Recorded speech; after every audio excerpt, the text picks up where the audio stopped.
ഒരു കുടുംബം എന്നെ കാണാൻ വന്നു. വളരെ ദാരിദ്ര്യം അനുഭവിക്കുന്ന കുടുംബമാണ്.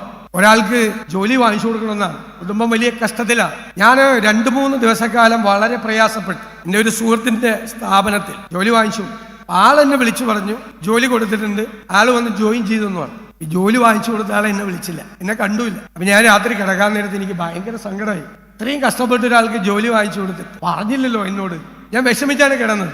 പിറ്റേ ദിവസം ഞാൻ വായിച്ച പേജ് ഇങ്ങനെ തുറന്നപ്പോൾ പേജ് ഗലീലയിൽ നിന്നും ജെറുസലേമിലേക്ക് ക്രിസ്തു യാത്ര ചെയ്യുമ്പോൾ 10 കുഷ്ഠരോഗികളെ കാണുകയാണ്. അവർ വന്ന് സങ്കടം പറയാം. അപ്പൊ അദ്ദേഹം പറഞ്ഞു, നീ പുരോഹിതനെ കണ്ടോ, എല്ലാം ശരിയാവുമെന്ന് പറയും. എല്ലാ അസുഖവും മാറിക്കഴിഞ്ഞിട്ട് ഒരാൾ മാത്രം വന്ന് അദ്ദേഹത്തെ കണ്ട് ദൈവത്തെ സ്തുതിക്കുക. അപ്പൊ അദ്ദേഹം പറയുന്നുണ്ട്, വിജാതീയനായ നീ മാത്രം വന്ന് ദൈവത്തെ സ്തുതിക്കുകയും ചെയ്തു, മറ്റാരും വന്നില്ലല്ലോ. അപ്പൊ ഞാൻ വിചാരിച്ചു അത് എനിക്കുള്ള മറുപടിയാണ്. അദ്ദേഹത്തിനോട് നന്ദി പറയാൻ ആരും ചെന്നില്ല, പിന്നെയാണ് നിന്നോട്. നീ നിന്റെ ജോലി ചെയ്താൽ മതി, ഒന്നും പ്രതീക്ഷിക്കണ്ട. കൃത്യമായ മറുപടിയാണ്. എന്റെ എല്ലാ വിഷമവും മാറി.